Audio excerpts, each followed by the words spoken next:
شہدائے علمو چوک نے قربانی دے کر بلوچ قومی شناخت، واک و اختیار اور وجود کے لیے تاریخ میں ایک اہم مقام حاصل کیا۔ BNP کے جلسے سے مقررین کا خطاب۔ یوکرین میں کیف سمیت مختلف شہروں پر 75 روسی میزائلوں سے حملہ۔ آج اکتوبر کی 11 تاریخ ہے، دن منگل، اور اس وقت بلوچستان میں شب کے 10 بج رہے ہیں۔ بلوچستان افیئرز کی اردو نیوز بلیٹن سرشپ احوال کے ساتھ میں ہوں برخشیر بلوچ۔ شب وش بات، آئیے سنتے ہیں خبروں کی تفصیل۔ شہدائے علمو چوک نے قربانی دے کر بلوچ قومی شناخت، باخت و اختیار اور وجود کے لیے تاریخ میں ایک اہم مقام حاصل کیا۔ BNP کے جلسہ سے مقررین کا خطاب۔ بلوچستان نیشنل پارٹی اور بلوچ اسٹوڈنٹ آرگنائزیشن کے زیر اہتمام شہدائے علمو چوک 10 اکتوبر کی 31ویں برسی پر کلی اسماعیل سمنگلی روڈ میں جلسہ منعقد کیا گیا۔ جلسے کی صدارت شہدائے علمو چوک شہید علی محمد لانگف، شہید جام محمد مری اور شہید نیاز محمد منگل کی تصاویر سے کرائی گئی۔ مہمان خاص بلوچستان نیشنل پارٹی کے مرکزی سینئر نائب صدر ملک عبدالولی خان کاکڑ اور اعزازی مہمان بلوچ اسٹوڈنٹ آرگنائزیشن کے مرکزی چیئرمین جہانگیر منظور بلوچ تھے۔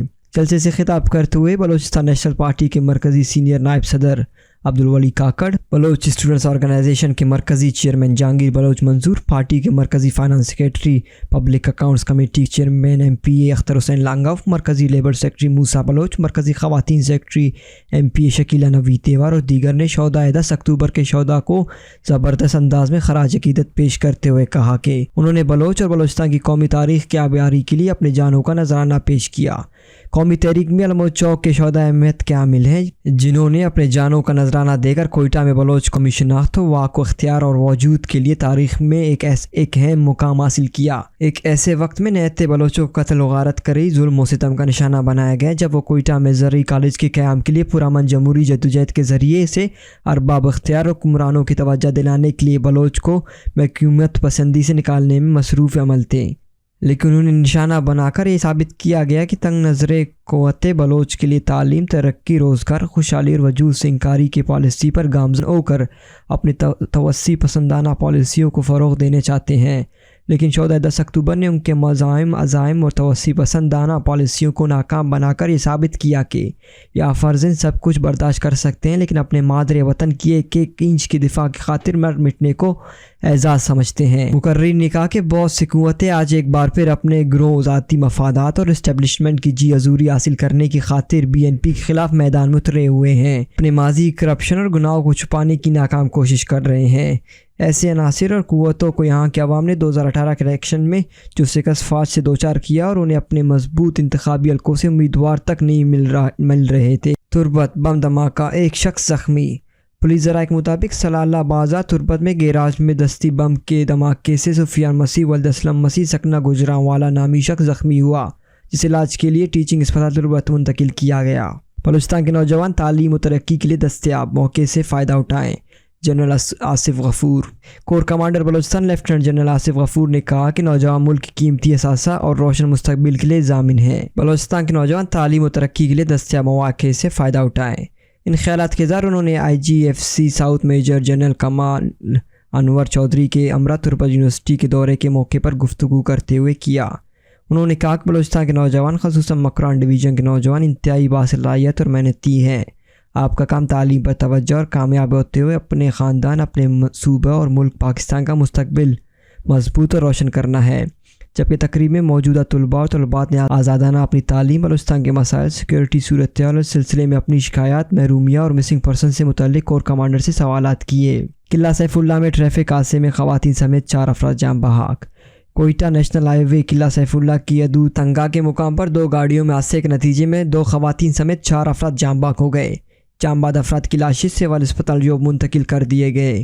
جاں بحق افراد میں عبداللہ شاہ، عریفال، ان کی اہلیہ، ایک پوتا اور ایک پوتی شامل ہے، جن کا تعلق یوب سے ایک ہی خاندان سے ہے، جبکہ ایک زخمی بچے کو یوب سے ڈیرہ اسماعیل خان منتقل کر دیا گیا۔ تربت آل پارٹی اسکیچ کے وفات کی کنوینر خلیل تگرانی کی سربراہی میں ڈپٹی کمشنر کیچ سے ملاقات اور بعد ازاں تربت پریس کلب میں پریس کانفرنس۔ آل پارٹی اسکیچ کے وفات نے کنوینر خلیل تگرانی کی سربراہی میں منگل کو ڈپٹی کمشنر بشیر احمد بڑیج سے ان کی آفس میں جا کر ملاقات کی، ان سے بارڈر ایشو سمیت ضلع کیچ میں امن و امان کی صورتحال اور دیگر معاملات پر تبادلہ خیال کیا۔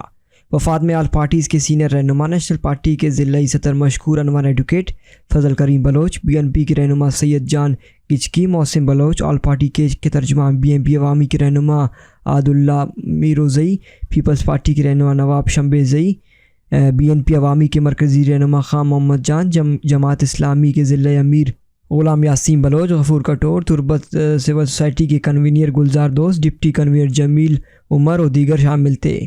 وفات نے ڈپٹی کمشنر کیچ سے بارڈر پر کراسنگ پوائنٹ کی تعداد میں اضافے کا مطالبہ کیا اور کہا کہ ضلع کیچ میں تیل کی اضافی قیمتوں سے شہری پریشان ہیں، ان پر قابو پایا جائے، جس پر DC کیچ نے بتایا کہ 14 اکتوبر کو کپ کپار کراسنگ پوائنٹ کا افتتاح کیا جائے گا، جس کے بعد چالاکی اور چکاپ پوائنٹ بھی کھول دیے جائیں گے۔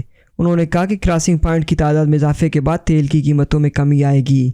اس وقت ایران میں قیمتوں میں اضافے ہونے کے علاوہ بارڈر پر ڈیمانڈ زیادہ اور رسد کم ہے، اس لیے یہاں قیمتیں زیادہ ہو رہی ہیں، لیکن اس پر بہت جلد قابو پایا جائے گا۔ آل پارٹیز کی طرف سے مسنگ پرسنز کے حوالے سے کہا گیا کہ یہ ضلع کیچ بلکہ بلوچستان کا اہم ایشو ہے، اس پر سیاسی جماعتوں کو بھی سخت تحفظات ہیں۔ ڈپٹی کمشنر کیچ نے کہا کہ ضلع کیچ میں 18 لاپتہ افراد کو ہم نے اپنی کوششوں سے بازیاب کرایا، مزید 4 لاپتہ افراد کی بازیابی کے لیے ہماری کوششیں جاری ہیں۔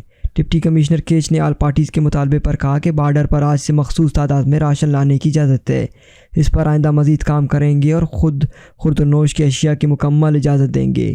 مسنگ پرسنز پر کام کر رہے ہیں، جبکہ بارڈر کے حوالے سے چونکہ ایران ایک الگ ملک ہے، وہ ہماری خواہشات پر عمل نہیں کر سکتی، اس لیے ہم آہستہ آہستہ تمام معاملات کو ان کے ساتھ ڈسکس کریں گے۔ نوشکی میں ذرات اور صاف پینے کے پانی کے لیے ڈیمز کی تعمیر اشد ضرورت ہے۔ Senator John Zeb Jamaldini. Balochistan national party کے senator doctor Jan Zeb Jamaldini نے Gharol dam, Anjiri dam, Khakhoi dam, Riko dam کا دورہ کیا۔ حالیہ طوفانی بارشوں سے ڈیم کے سپل ویز کو جو نقصانات پہنچے ہیں انہیں بروقت تعمیر کرنا اشد ضروری ہے، اور خاص طور پر غرول ڈیم کی سپل وے کی تعمیر، ڈیم کی لمبائی، چوڑائی اور اونچائی میں مزید اضافہ کرنا وقت کی ضرورت ہے۔ انہوں نے کہا کہ غرول ڈیم کی تعمیر کے لیے ہم لوگوں نے اپنے 100 کے قریب اندات کی زمین ڈیم کے لیے وقف کر دی ہے، تاکہ علاقے میں زیر زمین پانی کی جو کمی ہے اس پر فوری قابو پایا جا سکے۔ علاقے میں ان ڈیمز کی تعمیر کے اثرات وقت کے ساتھ ساتھ لوگوں کو سمجھ میں آ جائیں گی، کیونکہ ہم لوگوں کے علاقے میں ذرات کا دار و مدار باران و بارش پر ہے۔ علاقے میں کئی سالوں سے خوشحالی کی لہر چل رہی تھی، علاقے کے زرعی شعبے کو کافی نقصان پہنچا ہے۔ لوگوں کو اپنی ضرورت زندگی کو پورا کرنے کے لیے ٹیوب ویلز کا سہارا لینا شروع کیا، پھر جس تیزی سے زیر زمین میں پانی کا لیول نیچے گرنا شروع ہوا وہ انتہائی خطرناک تھا۔ اس کمی کو پورا کرنے کے لیے ڈیمز کے علاوہ کوئی دوسرا راستہ نہیں ہے۔ نواب چنگیز مرین نے اپنے بھائی غزین پر اون چوری کا مقدمہ درج کرا لیا۔ نواب چنگیز مرین نے اپنے بھائی غزین پر اون چوری کا مقدمہ درج کرا لیا۔ خبر کے مطابق نواب چنگیز مرین نے اپنے بھائی سمیت 6 افراد کے خلاف ضلع کولو کے تانے کہان میں درج کیا گیا ہے۔ مقدمہ نمبر 522 میں PPC دفعہ 149 سمیت دفعہ 147، 365، 392 کے دفعات بھی درج کی گئی ہیں۔ درخواست کے مطابق نواز چنگیز مری نے کہا کہ ان کے ڈرائیور کو 29 اونٹ اور ایک ٹویوٹا پک اپ سمیت اغوا کیا گیا ہے۔ درخواست میں غزین خان مری سمیت 5 دیگر اشخاص کے نام بھی شامل کیے گئے ہیں، جن میں امام علی، محمد صدیق، مسعود، ریاض، کریم، نعمت شامل ہیں۔ وزیر اعلیٰ بلوچستان میر عبدالقدوس بزنجو کے غوثدار تحصیل وڈ آمد۔ وزیر اعلیٰ کی BNP کے سربراہ سردار اختر جان مینگل سے ان کے چاچا سردار زادہ مہر اللہ مینگل کی وفات پر تعزیت کا اظہار۔ اس موقع پر ان کے ساتھ صوبہ وزراء اور اراکین اسمبلی بھی موجود تھے۔ وزیر اعلیٰ قدوس بزنجو نے سردار اختر جان مینگل سے سردار زادہ مہر اللہ مینگل کی وفات پر تعزیت اظہار کرتے ہوئے مرحوم کے درجات کی بلندی کی دعا کی۔ علاوہ ازاں معروف بلوچ دانشور و تاریخ دان واجہ جام محمد دشتی اور بلوچستان اکیڈمی کے سابق چیئرمین ممتاز یوسف نے وڈ جا کر سردار اختر جان مینگل سے ان کے چاچا میر مہر اللہ مینگل کی وفات پر تعزیت کا اظہار کیا۔ دن بھر کی اہم خبروں اور آلات حاضرہ پر مشتمل بلوچستان افیئرز کا ریڈی نیوز سرشپ احوال، جس کو آپ ہر شب بلوچستان وقت کے مطابق رات 10 بجے بلوچستان افیئرز کے YouTube چینل اور ویب سائٹ پر سن سکتے ہیں۔ اس کے علاوہ آپ ایپل، گوگل و دیگر پوڈ کاسٹ پیج پر بھی ہمارے بلوچی اور اردو نیوز کے ساتھ ساتھ دیگر پوڈ کاسٹ مفت سن سکتے ہیں۔ آپ ہمارے واٹس ایپ 00447591170947 پر سوالات اور تجاویز بھیج سکتے ہیں۔ عالمی اور علاقائی خبریں۔ یوکرین میں کیف سمیت مختلف شہروں پر 75 روسی میزائلوں سے حملے۔ عالمی میڈیا کے مطابق کیف میں روسی میزائل حملوں میں 5 افراد ہلاک اور 12 زخمی ہو گئے، جنہیں قریبی اسپتال منتقل کر دیا گیا۔ ان حملوں کے نتیجے میں متحد عمارتوں کو نقصان پہنچا جبکہ کئی گاڑیوں میں بھی آگ لگ گئی۔ خبر ایجنسی کے مطابق کیف کے علاوہ لیوف، خارکیف سمیت مختلف شہروں میں دھماکے کی رپورٹ ہوئے۔ یوکرین صدر کا کہنا ہے کہ روس ہمیں تباہ کرنے اور زمین سے ہمارا خاتمے کرنے کی کوشش کر رہا ہے۔ یوکرینی وزیر خارجہ کے جاری کردہ بیان کے مطابق پوٹن کا واحد اربہ یوکرین کے پرامن شہروں پر دہشت گردی کرنا ہے۔ وہ ایک دہشت گرد ہے جو میزائلوں سے بات کرتا ہے۔ سربراہ یوکرینی فوج نے میڈیا کو بتایا کہ روسی فورسز نے کیف سمیت جنوبی مغربی شہروں پر 75 میزائلوں سے حملے کیے۔ اٹلی میں آتش فشاں پٹ پڑا، ہزاروں فٹ تک دھواں اور راکھ کے بادل فضا میں بلند۔ الرٹ جاری، التوی جزیرے سٹرومبولی پر ایک آتش فشاں پٹا جس سے ہزاروں فٹ تک دھواں اور راکھ کے بادل فضا میں اڑے۔ پہاڑ پٹنے سے ایک پاور پلاسٹک بہا اور لاوا بہا نکلا جو پہاڑ کے کنارے سے نیچے دوڑتا ہوا ٹائریرین سمندر کے پانیوں تک پہنچ گیا۔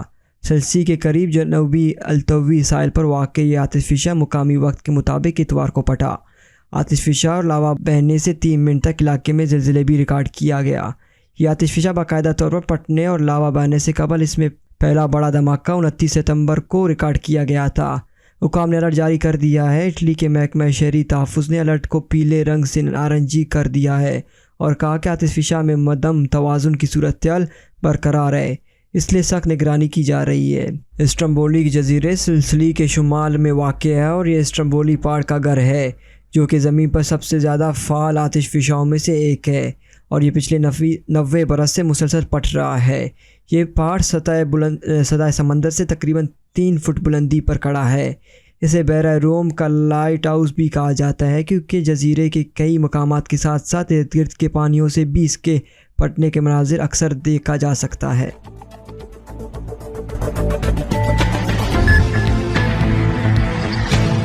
یہ تھی اب تک کی اہم خبریں۔ مزید خبروں اور اپڈیٹس کے لیے ہماری ویب سائٹ اور یوٹیوب چینل وزٹ کریں۔ یہ بلیٹن آپ تک پہنچائی ہے عمر کریم بلوچ نے اور اس کے ایڈیٹر تھے قمر مالک بلوچ۔ مجھے بلوچستان افیئرز کے ٹیم کے ساتھ اجازت دیجیے۔ شب بخیر۔